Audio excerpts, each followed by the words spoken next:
les êtres vivants possèdent la capacité de se multiplier et de répliquer leur matériel génétique.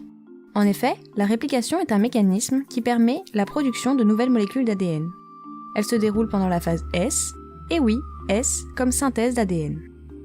Les molécules d'ADN contenues dans le noyau des cellules eucaryotes sont composées de deux brins complémentaires et antiparallèles enroulés en hélices reliés entre eux par des liaisons hydrogènes.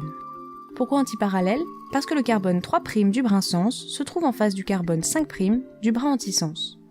Premièrement, des enzymes nommées topoisomérase ou encore hélicases se chargent de déspiraliser et de séparer les deux brins d'ADN jusqu'à former ce que l'on appelle des boucles de réplication.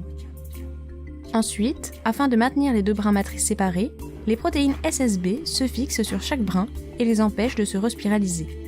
Ces ouvertures partielles d'ADN vont alors marquer le point d'initiation de la réplication.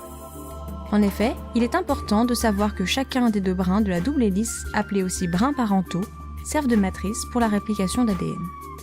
Ainsi, après l'ouverture de la double hélice d'ADN, on se retrouve avec un brin continu et un brin discontinu ou encore brin retard. Le brin continu sera parcouru par les enzymes concernées de 3' en 5', permettant la synthèse d'ADN de 5' en 3'. Néanmoins, le brin retard, lui, sera parcouru de 5' en 3', alors que nous savons que la synthèse d'ADN se fait toujours de 5' en 3'. En effet, les enzymes nécessaires au processus de réplication fonctionnent à sens unique, c'est-à-dire de 3' en 5'. Le nouveau brin sera alors synthétisé dans le bon sens via un mécanisme particulier que nous verrons dans quelques instants.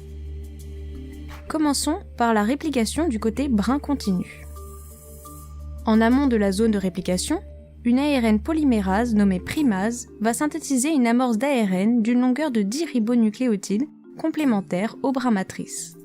Attention, le premier nucléotide de l'amorce garde ses 3 phosphates. À la suite de cette amorce, une deuxième amorce sera synthétisée, mais cette fois-ci, il s'agira d'une amorce d'ADN synthétisée par l'ADN polymérase alpha sur une longueur de 20 désoxyboribonucléotides, toujours complémentaires au brin matrice. En effet, les ADN polymérases ont toujours besoin d'une amorce, autrement dit, une suite de nucléotides déjà appareillés sur lesquels elles se fixent pour continuer la synthèse du néobrin. On obtient alors une amorce mixte d'ARN et d'ADN d'une longueur totale de 30 nucléotides environ. Une fois l'amorce terminée, le dernier désoxyboribonucléotide de cette même amorce servira de point d'initiation à l'ADN polymérase delta qui s'y fixe et commence à ajouter des nucléotides d'ADN. Ainsi, elle parcourt avec ses deux sous-unités le brin matrice de 3' en 5' et synthétise le nouveau brin de 5' en 3' en présence de magnésium Mg2+. Passons maintenant du côté du brin discontinu, orienté de 5' en 3'. Une amorce mixte est synthétisée par les mêmes enzymes que pour le brin continu en 5'. L'ADN polymérase delta s'y attache et y ajoute des nucléotides d'ADN. Cependant, étant donné que parcourir le brin de 5' vers 3' est le sens contraire au fonctionnement des polymérases, il va falloir synthétiser plusieurs amorces pour que l'ADN polymérase delta remonte le brin retardé et le lise aussi bien dans le sens 3', 5' et synthétise en sens inverse de 5' vers 3'. Ainsi, au fur et à mesure que l'hélicase déspiralise l'ADN, d'autres amorces vont être synthétisées par la primase et l'ADN polymérase alpha, à environ 200 nucléotides en aval de l'amorce précédente vers 3'. L'ADN polymérase delta ajoute alors des nucléotides d'ADN en descendant sur le brin jusqu'à ce qu'elle rencontre une amorce préalablement synthétisée. Et ainsi de suite, la primase et l'ADN polymérase vont synthétiser d'autres amorces plus haut sur le brin vers 3'. Ainsi, à chaque fragment que l'ADN polymérase delta synthétise, c'est-à-dire entre chaque amorce, on obtient un fragment d'ADN appelé fragment d'Okazaki. Ensuite, il va falloir relier les fragments d'Okazaki entre eux.